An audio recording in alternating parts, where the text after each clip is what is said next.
The billionaire froze at the front door. His briefcase slipped from his hand and crashed onto the marble floor. Right in front of him. The nanny lay motionless on the living room carpet. His 8-year-old daughter was kneeling beside her, gently holding her hand.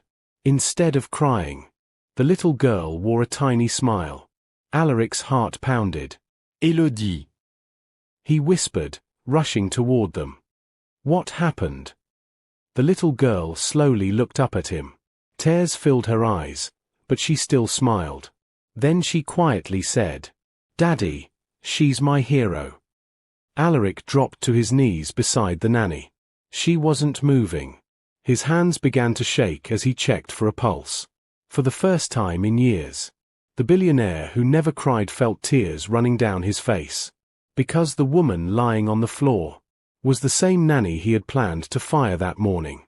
And in that heartbreaking moment, he realized she had risked her own life to save the one person he loved most. But how did everything go so wrong? Let's go back to where it all began. Just 2 weeks earlier, the morning sun poured through the floor-to-ceiling windows of the magnificent Vaughn mansion, one of the most luxurious estates in Beverly Hills. Outside, everything looked perfect. Inside, it was anything but. A frightened young woman hurried down the grand marble staircase, dragging a small suitcase behind her.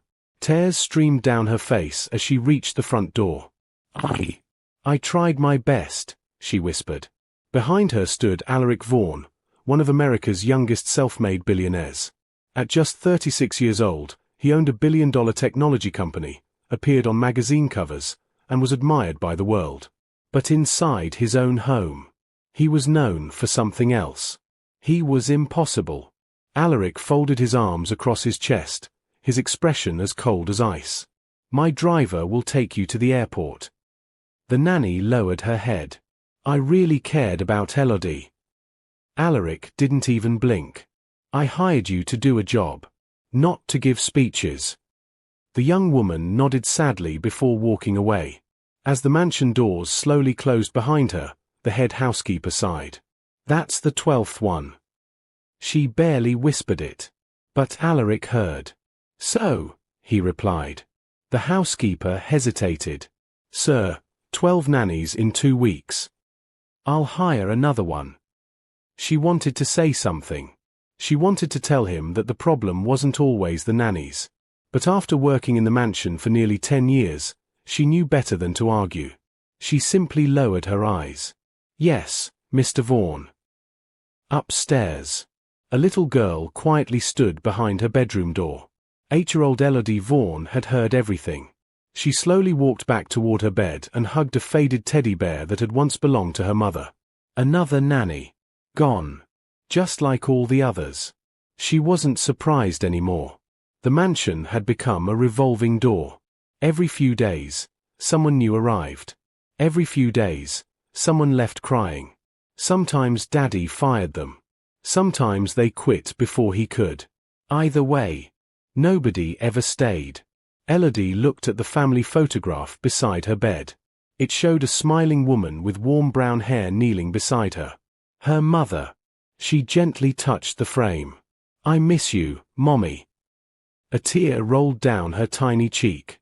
Ever since her mother's death 2 years earlier, nothing had felt the same. Her father buried himself in work. The mansion became quieter. Birthdays became smaller. Laughter disappeared. Even dinner was usually silent.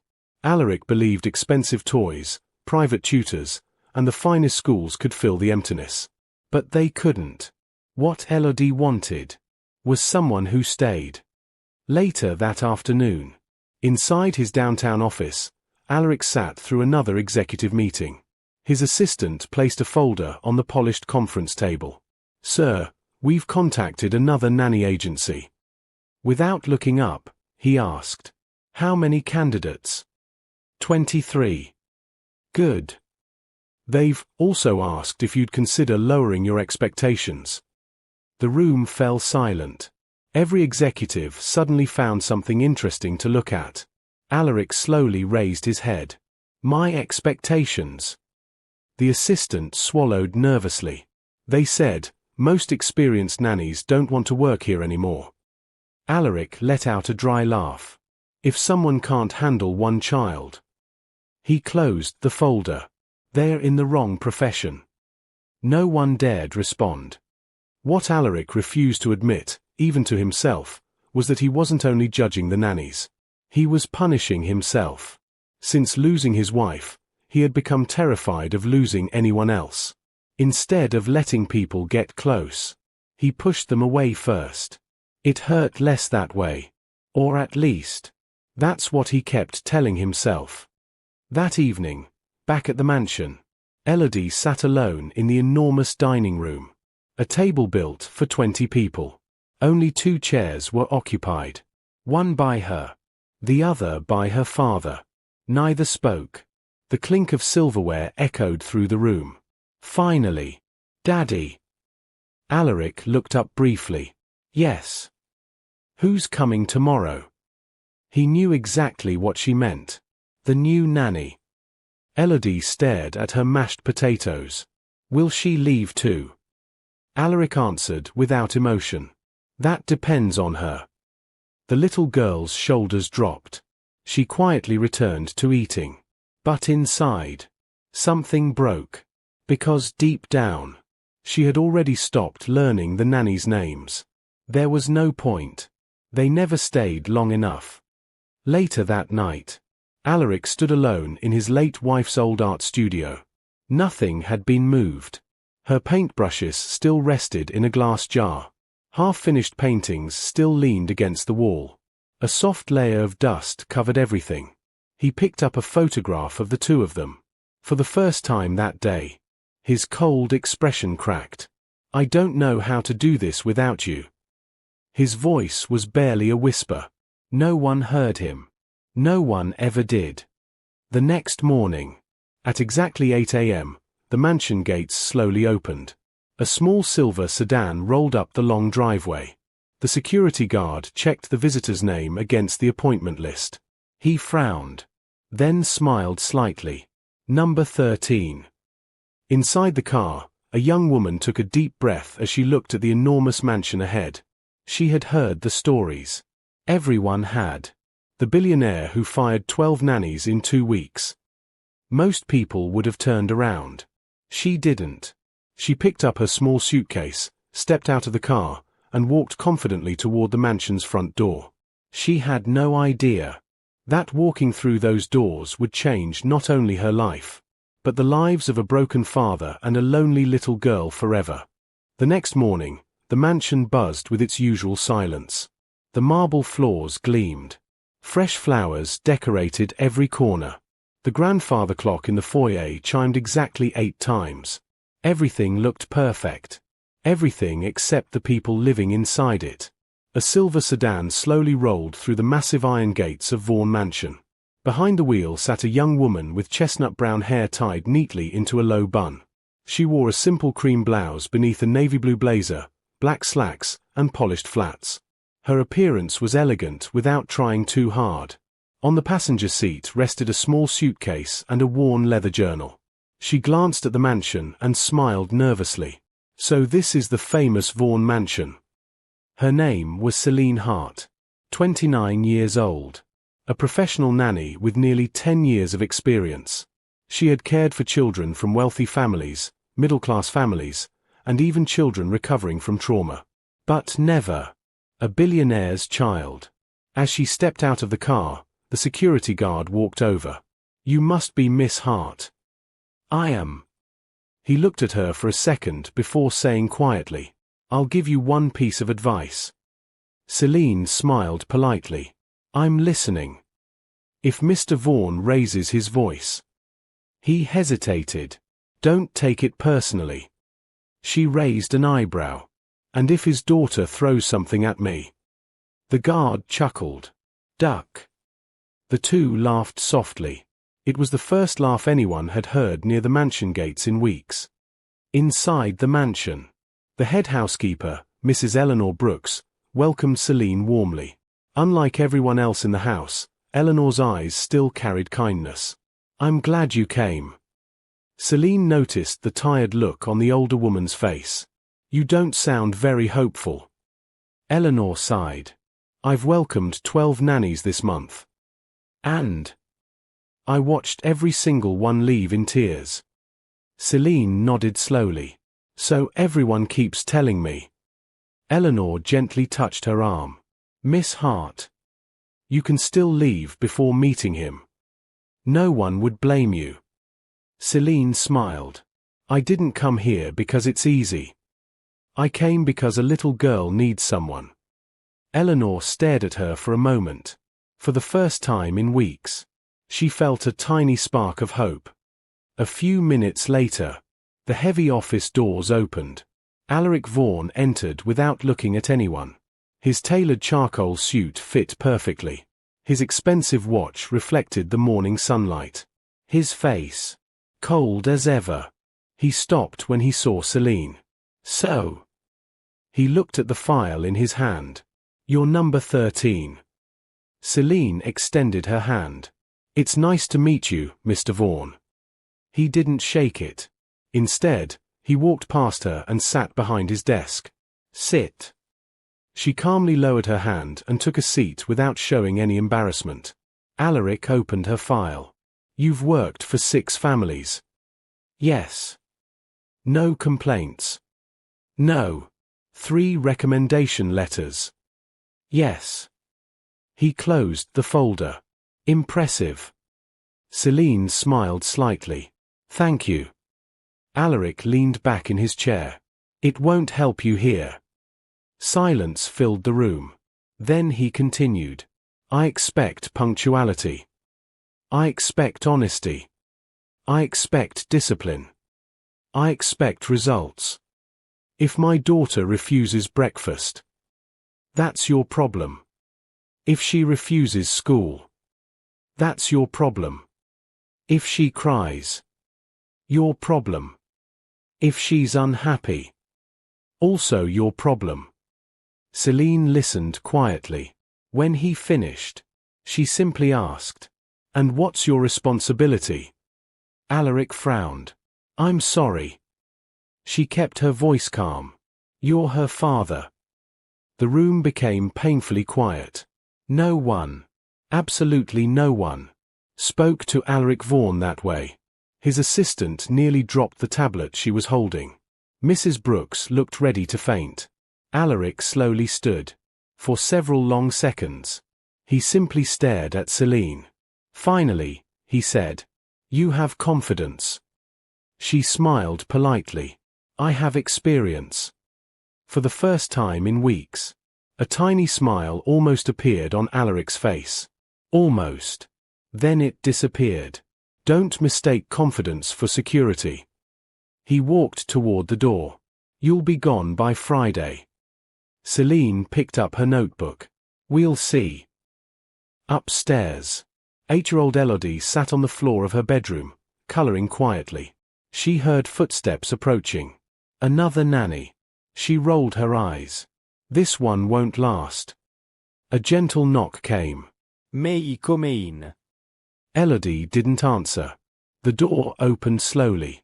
Selene stepped inside with a warm smile. Hi. Nothing. I'm Selene. Silence.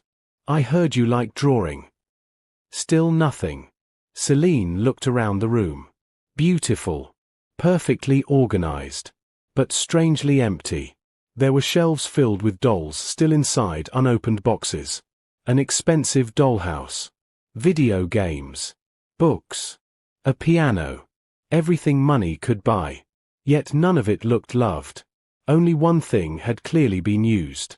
A faded teddy bear tucked beneath Elodie's arm. Selene knelt several feet away instead of walking closer. You don't have to talk. I'm pretty good at waiting. Elodie ignored her. Selene reached into her bag and pulled out a sketchbook. Instead of asking questions, she quietly began drawing. 5 minutes passed. 10 minutes. 15. The room remained silent except for the sound of a pencil moving across paper. Finally, curiosity won. Elodie slowly looked over. What are you drawing? Selene smiled without looking up. I thought you weren't talking to me. The little girl immediately looked away. I wasn't. Selene laughed softly. I guess my ears imagined that. A tiny corner of Elodie's mouth twitched. Not quite a smile. But close. Selene pretended not to notice. She finished the drawing and slid it across the floor. It was a funny picture of a grumpy cat wearing a tiny business suit and holding a briefcase. Underneath it were the words, Mr. Grumpy Pants, CEO of Complaining. Elodie stared at it. For 2 whole seconds. Nothing happened. Then, a tiny giggle escaped her lips. She quickly covered her mouth. Selene looked away as if she hadn't heard. Inside the hallway, Mrs. Brooks had witnessed everything through the slightly open door. She covered her own mouth in shock. It was the first time she'd heard Elodie laugh with a nanny. Ever. She whispered to herself. Maybe. Just maybe. This one is different. The first week passed. And something unusual happened. Selene Hart was still there. The maids whispered about it in the kitchen. The gardeners talked about it outside. Even the security guards began placing friendly bets. I give her 2 more days. No, another replied. She's different. Inside the mansion, however, the battle had only just begun. Every morning, Elodie found a new way to test Selene's patience. One day, she hid all of Selene's shoes before breakfast. Another morning, she poured orange juice over the freshly made pancakes and folded her arms. I'm not eating. Selene calmly looked at the ruined breakfast. That's okay. Elodie blinked. You're not mad. Selene smiled. No. I'll just make something else. She quietly cleaned the table and walked back into the kitchen. Elodie frowned. Why didn't she yell? Every nanny before her had shouted. Some cried. Some immediately complained to Daddy. But not Selene. The next afternoon, Selene folded Elodie's laundry and noticed something strange. Every dress was perfectly arranged. Every shoe was lined up neatly. But tucked inside the back of the closet was a large cardboard box. It was covered in dust. She wasn't curious enough to open it. Instead, she gently pushed it farther inside so it wouldn't be in the way. Just then, Elodie rushed into the room. What are you doing? Her voice was sharp. Selene stepped away immediately. I was putting away your clothes. Don't touch that box. I won't. I mean it. I know. Elodie grabbed the box, hugged it tightly, and slid it under her bed. Selene noticed tears filling the little girl's eyes. She quietly left the room without asking another question. Some secrets needed time. That evening, Alaric arrived home late from work. As usual, Mrs. Brooks met him in the hallway. Good evening, sir. Where's Selene? In the playroom. He frowned. The playroom. Yes. He walked toward the room without another word. When he reached the doorway, he stopped. Selene was sitting cross-legged on the floor. She and Elodie were building a castle out of colorful blocks. Neither of them noticed him. Selene purposely made one tower too tall. It immediately collapsed. Oh no! She dramatically gasped. Our kingdom has fallen. Elodie burst into laughter. Real laughter. The kind that echoed through the room. The kind that hadn't been heard inside the mansion in over 2 years. Alaric's eyes widened. His daughter was laughing. He couldn't remember the last time he'd heard that sound. For just a moment, the cold businessman disappeared. He simply stood there, watching. Mrs. Brooks quietly smiled behind him. I told you she was different. Alaric quickly regained his serious expression. Don't get attached. Then he walked away. But deep inside, something had shifted. The following morning, Selene walked into the kitchen carrying a lunchbox. Inside were heart-shaped sandwiches, strawberries, apple slices, and a handwritten note. Mrs. Brooks smiled. You're spoiling her. Selene laughed. I'm reminding her that someone thought about her this morning. Mrs. Brooks looked down. Her mother used to leave little notes. Selene stopped smiling. I didn't know. Mrs. Brooks nodded sadly.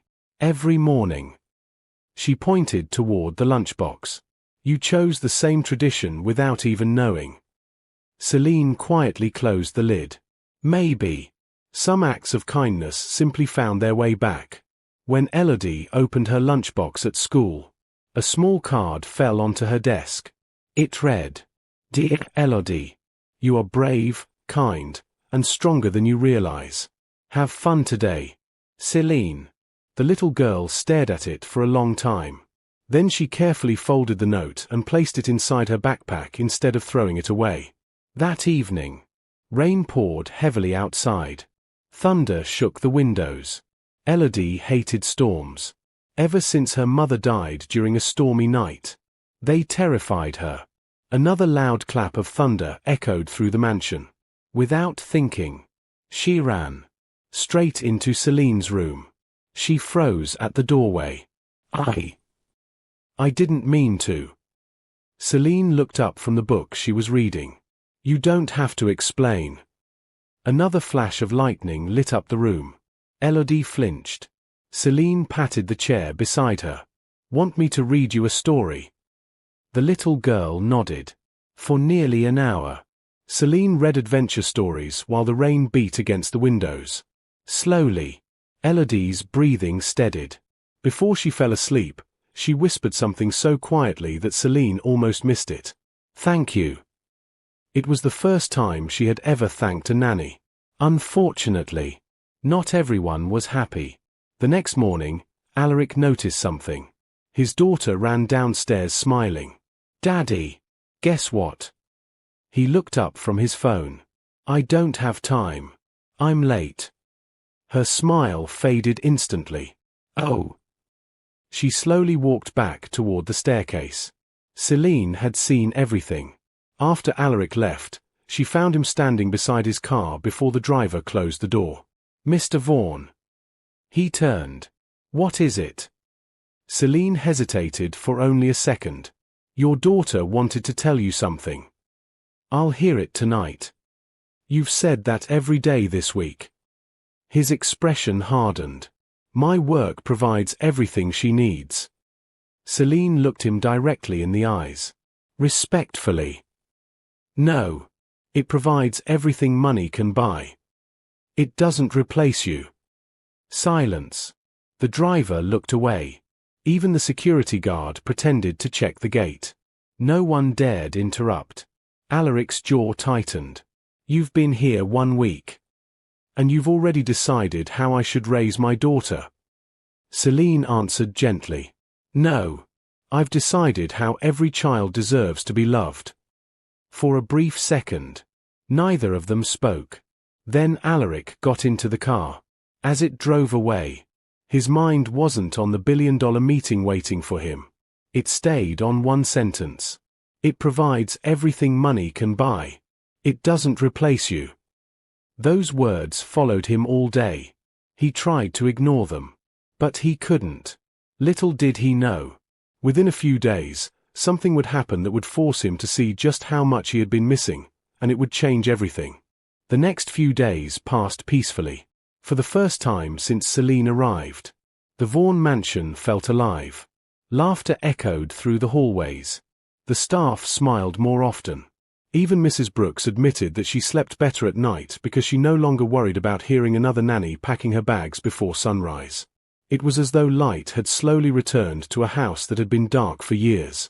But happiness has a strange way of being tested.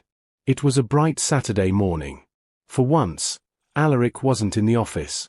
He sat in the living room with his laptop, answering emails while sipping black coffee. Selene and Elodie were building a puzzle on the rug. Elodie suddenly looked at her father. Daddy. Will you play with us? Without lifting his eyes from the screen, he replied. I'm busy. The little girl's smile faded. Okay. She quietly returned to the puzzle. Selene noticed everything but said nothing. Sometimes, silence speaks louder than words. An hour later, Alaric finally closed his laptop. When he looked up, he noticed something strange. The living room was empty. The puzzle was unfinished. "Where are they?" he asked. Mrs. Brooks smiled. "In the backyard." Curious, Alaric walked toward the large glass doors. Outside, Selene and Elodie were chasing butterflies across the garden.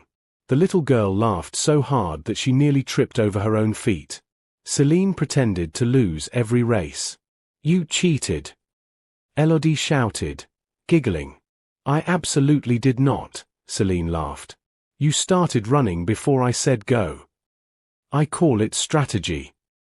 Elodie burst into another fit of laughter. Alaric stood frozen. His daughter looked happy, truly happy. He couldn't remember the last time he'd seen that. For a brief moment, he smiled. Then he caught himself. He turned and walked back inside before anyone noticed. That afternoon, Selene decided they would bake chocolate chip cookies together. The kitchen quickly became a disaster. Flour covered the counter.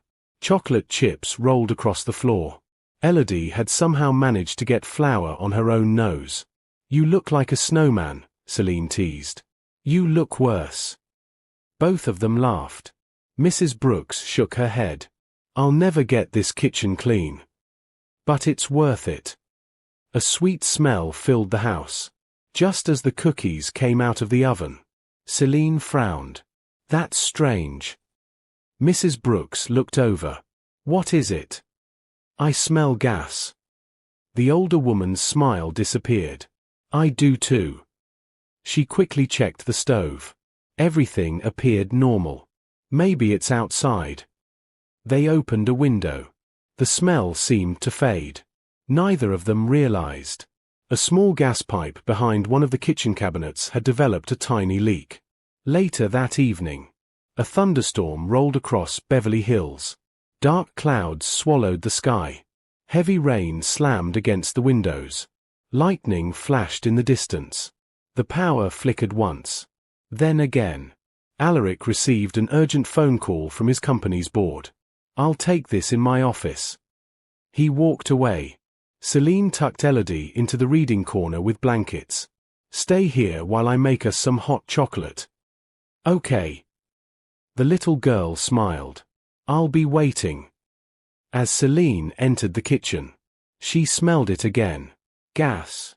Stronger this time. Much stronger. Her heart skipped a beat. She quickly turned toward the stove. "No." She whispered. Something was wrong. She reached for her phone. No signal. The storm had disrupted reception. Just then, a loud crack echoed outside as lightning struck a nearby transformer.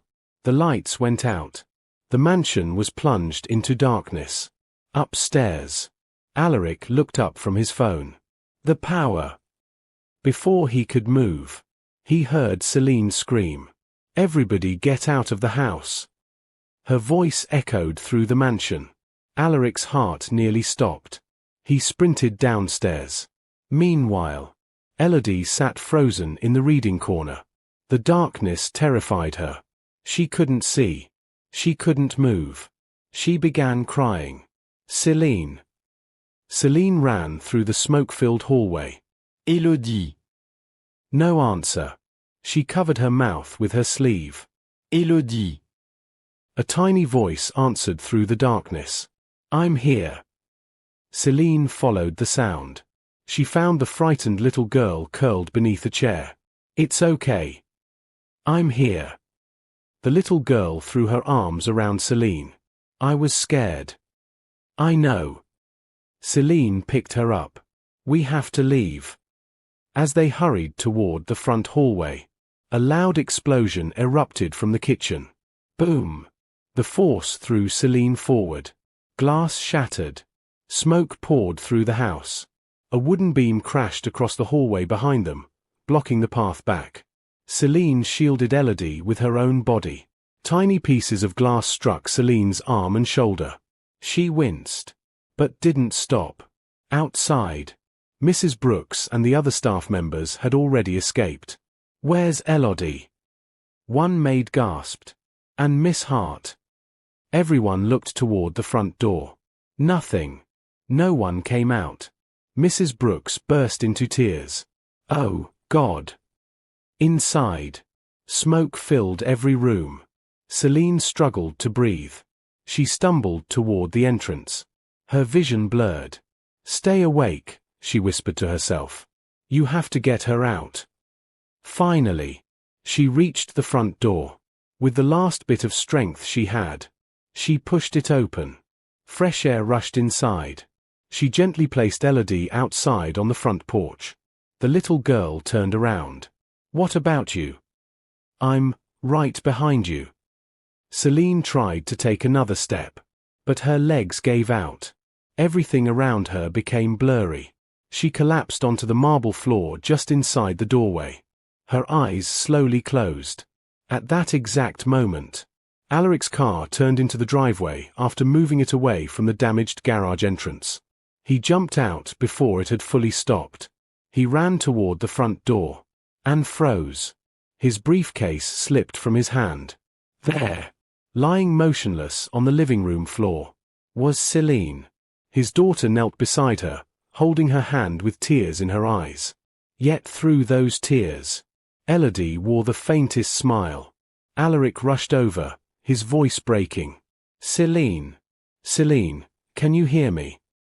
There was no answer. He looked at Elodie in panic. What happened? The little girl held Selene's hand even tighter. Her tiny voice trembled. Daddy. She saved me. Those 3 words hit Alaric harder than anything he had ever heard. The woman he had expected to fire had risked her own life to save his daughter. And in that moment, nothing else in the world mattered. The wail of sirens shattered the silence. Within minutes, fire trucks, police cars, and ambulances flooded the driveway of Vaughn Mansion. Firefighters rushed into the burning house while paramedics ran toward Selene. She's breathing, one paramedic shouted. We need oxygen. Now. Alaric refused to move away from her. Sir, please step back. No. Sir, we need room. I said no. 2 paramedics gently pulled him aside as they placed an oxygen mask over Selene's face.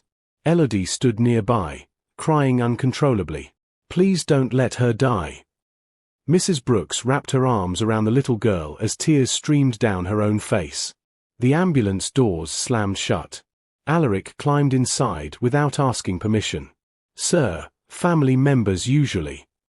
I'm going. No one argued. They could see the fear written across his face. Throughout the ride, Alaric never looked away from Selene. Her face was pale. Her breathing was weak. Her hands were covered in small cuts from the shattered glass.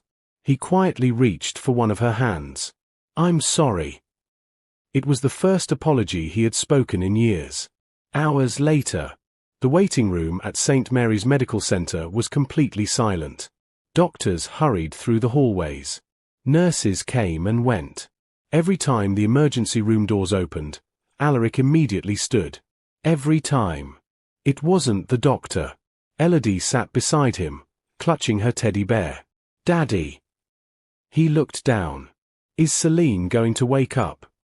For the first time, Alaric couldn't answer. He simply pulled his daughter into his arms. I hope so. Nearly 3 hours later, a doctor finally walked toward them. Alaric was already on his feet. Doctor. The doctor smiled gently. Miss Hart is going to be all right. Everyone let out a breath they didn't realize they had been holding. She suffered smoke inhalation, exhaustion, and a few cuts from the broken glass, but thankfully there were no life-threatening burns. She'll need several weeks of rest. Alaric closed his eyes. Relief washed over him. For the first time in a very long time, he silently thanked God. The following morning, Selene slowly opened her eyes. Everything looked blurry. She heard the steady beeping of hospital monitors. Then, a familiar little voice. She's awake. Elodie jumped from her chair and hugged Selene as gently as she could. You scared me. Selene smiled weakly. I'm sorry. I promised I'd come right behind you. And I did. Elodie laughed through her tears. I knew my hero would wake up. Selene's own eyes filled with tears. She hugged the little girl carefully. Standing quietly near the window was Alaric. For once. He wasn't wearing an expensive suit. His tie was gone. His sleeves were rolled up. He looked like a man who hadn't slept all night. He slowly walked toward Selene. For several seconds. He couldn't find the words. Finally. He spoke. I owe you my daughter's life. Selene shook her head gently. I only did what anyone would do. No. Alaric's voice broke. You did what 12 others never had the chance to do. I judged every nanny before I even knew them. I judged you too. I was wrong. Tears gathered in his eyes. I've spent 2 years blaming the world for losing my wife. But the truth is, I stopped letting anyone into my heart. Selene quietly listened. I forgot how to be a father. He looked toward Elodie. And you reminded my daughter what love feels like. He lowered his head. I'm sorry. This time, his apology was sincere. Selene reached out and gently squeezed his hand. The best apology is changing. He nodded. I will. Over the next several weeks, everything changed. Alaric reduced his work schedule. Instead of leaving before sunrise, he began eating breakfast with Elodie every morning. Instead of missing bedtime, he read her favorite stories every night. Weekends became family days. The mansion was filled with laughter again. Even the staff couldn't stop smiling. Mrs. Brooks often whispered, "It finally feels like home." Selene fully recovered. When she returned to the mansion, she expected to resume her job. Instead, Alaric handed her a small envelope. She looked confused. What's this? A new employment contract. She opened it, then looked up in surprise. You've doubled my salary. Alaric smiled. You earned far more than that. Selene laughed. I didn't stay for the money. I know. You stayed for us. Months passed. One evening, the three of them sat on the backyard swing watching the sunset. Elodie rested her head on Selene's shoulder. Daddy. Yes. If Mommy could see us now. Alaric looked toward the sky. I think she'd be smiling. Selene quietly slipped her hand into his. He gently held it. Neither of them said a word. They didn't need to. Sometimes, love grows quietly. 6 months later, the mansion gardens were beautifully decorated with white roses and soft golden lights. Selene stood beneath a large oak tree, believing they were attending a charity celebration. Then, music began to play. She turned around. Alaric was walking toward her. In his hands, a small velvet ring box. He stopped in front of her. Before he could speak, he smiled nervously. I've negotiated billion-dollar deals. But I've never been this scared. Selene laughed softly. He took a deep breath. Selene Hart. You didn't just save my daughter. You saved me. You taught me that strength isn't found in wealth. It's found in kindness. You gave this family a second chance. He slowly knelt on one knee. Will you do me the greatest honor of becoming my wife? Tears rolled down Selene's cheeks.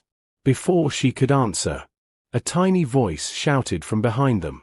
Please say yes. Both of them turned. Elodie came running across the lawn. She hugged Selene tightly. I already call you my mom in my heart. Selene broke down crying. She looked at Alaric. Then at Elodie. Finally, she smiled through her tears. Yes. Yes, I will. Applause filled the garden. Mrs. Brooks wiped tears from her eyes. I've waited so long for this day. 3 months later, Wedding bells echoed through a small white chapel. Elodie proudly walked between Alaric and Selene, holding both of their hands. The little girl who had once chased away every nanny now had a forever family. As they stepped outside into the warm California sunshine, Elodie looked up at her new mother. "You promised you'd never leave." Selene smiled and kissed her forehead. "I'll keep that promise." Alaric wrapped one arm around his wife and the other around his daughter. For years, he believed money could fix everything. But standing there with the two people he loved most, he finally understood the greatest treasure in life was never found in a bank account. It was found in the people who choose to stay. The end. If you believe kindness always wins, subscribe and come back for more inspiring stories.